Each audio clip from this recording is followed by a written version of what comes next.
Hi అండి, welcome back to Telugu kitchen flavours.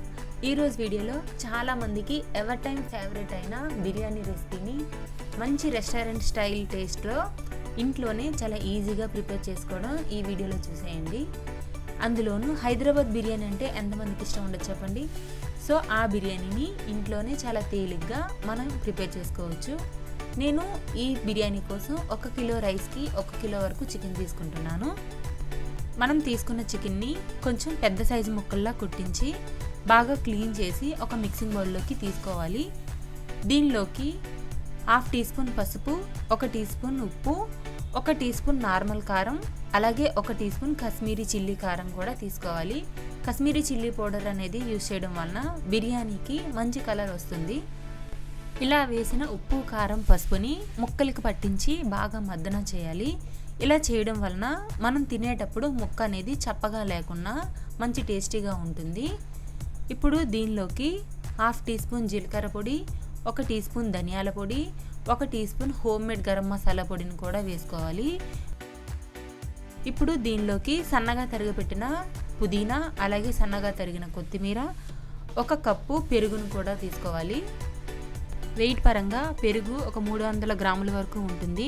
అన్నింటినీ ఒకేసారి వేసి కలిపే కన్నా ఒక్కొక్కటిగా వేయడం వలన ముక్కకి ప్రతిదీ కూడా బాగా పట్టి తినేటప్పుడు చాలా ఫ్లేవర్గా ఉంటుంది. ఫైనల్గా దీనిలోకి ఫ్రెష్గా దంచిపెట్టిన 1 టేబుల్ స్పూన్ అల్లం వెల్లుల్లి పేస్ట్, అలాగే 1 నిమ్మకాయ కూడా పూర్తిగా రసాన్ని తీసి దీనిలోకి వేసుకోవాలి. ఇప్పుడు అంతటినీ కూడా ఒకసారి బాగా కలిపి 1 గంట సేపు పాటు నాననివ్వాలి. మీకు ఇంకాస్త ఎక్కువ టైం ఉండేటట్టయితే ఒక 2-3 గంటల పాటు ఫ్రిడ్జ్లో పెట్టి నాననివ్వచ్చు. అలాగే ఈ చికెన్ని మ్యారినేట్ చేసుకున్న తర్వాత మనం రైస్ను కూడా 1 గంట సేపు నానబెట్టుకోవాలి.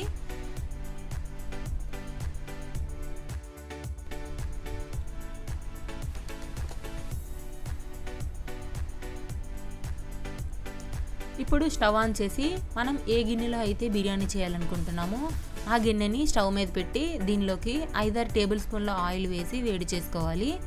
ఆయిల్ వేడైన తర్వాత దీనిలోకి హోల్ గరం మసాలాను కూడా యాడ్ చేసుకొని ఒక 10 సెకండ్ల పాటు వీటిని ఫ్రై చేసుకోవాలి. దీనిలోకి సన్నగా తరిగి పెట్టిన 2 మీడియం సైజు ఉల్లిపాయ ముక్కలను కూడా వేసి ఉల్లిపాయలు మంచి గోల్డెన్ కలర్ వచ్చేంత వరకు వీటిని ఫ్రై చేసుకోవాలి. ఇలా ఉల్లిపాయలు వేసి ఫ్రై చేసేటప్పుడు ఒక 1/2 టీ స్పూన్ వరకు సాల్ట్ని కూడా వేసి ఫ్రై చేయడం వలన ఉల్లిపాయలు అనేది చాలా త్వరగా మగ్గి మంచి కలర్ వస్తాయి. ఇలా ఉల్లిపాయలు మంచి గోల్డెన్ కలర్ వచ్చేంత వరకు ఫ్రై చేసిన తర్వాత దీనిలోకి మరొక టేబుల్ స్పూన్ అల్లం వెల్లుల్లి పేస్ట్ని వేసి బాగా ఫ్రై చేయాలి. మనం మ్యారినేషన్లో 1 టేబుల్ స్పూన్ అల్లం వెల్లుల్లి పేస్ట్ వేసాం కాబట్టి దీనిలోకి 1 టేబుల్ స్పూన్ సరిపోతుంది.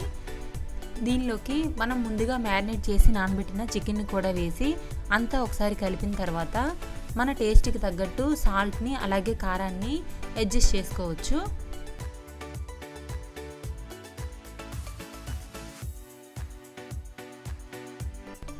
ఇలా కొంచెం సేపు కుక్ అయిన తర్వాత ఆయిల్ సెపరేట్ అయ్యేంత వరకు ఈ చికెన్ని మూత పెట్టి మగ్గించుకోవాలి.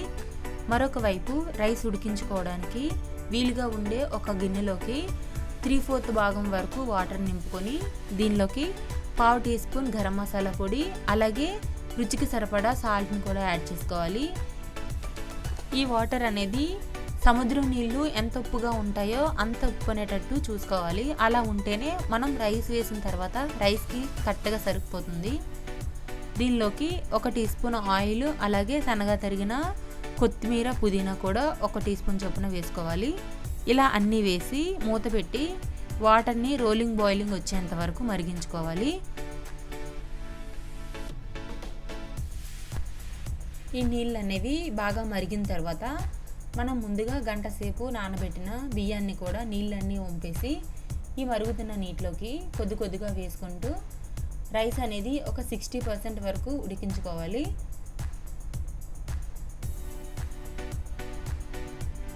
ఇలా 60% వరకు ఉడికిన రైస్ని మనం మళ్ళీ దమ్ చేస్తాం కాబట్టి దీనిలోనే ఎక్కువసేపు ఉడికించకూడదు.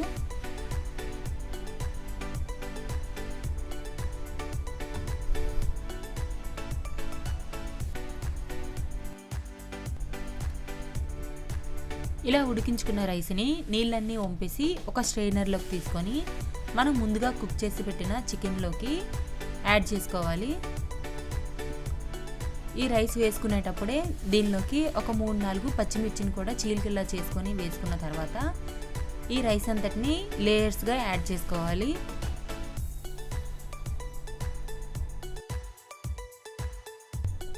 ఫైనల్గా దీనిపైన కొద్దిగా ఫ్రైడ్ ఆనియన్స్, అలాగే సన్నగా తరిగి పెట్టిన కొత్తిమీర, పుదీనా, అలాగే కాస్త ఎల్లో ఫుడ్ కలర్, ఒక 4 టేబుల్ స్పూన్ల వరకు నెయ్యిని కూడా యాడ్ చేసుకోవాలి.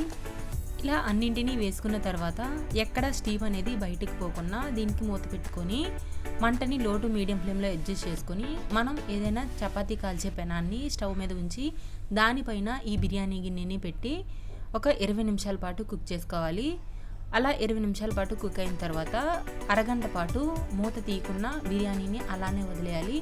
అప్పుడు మనకి రైస్ అనేది చాలా పర్ఫెక్ట్గా ఉడుకుతుంది. మనం రెగ్యులర్గా తినే చికెన్ దమ్ బిర్యానీ కన్నా ఈ బిర్యానీ అనేది టేస్ట్ చాలా బాగుంటుంది.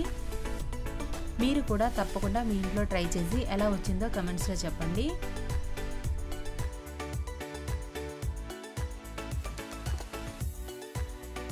ఇలాంటి మంచి మంచి బిర్యానీ రెసిపీస్, అలాగే చాలా రెసిపీస్ అనేవి మన ఛానల్లో వస్తూనే ఉంటాయి.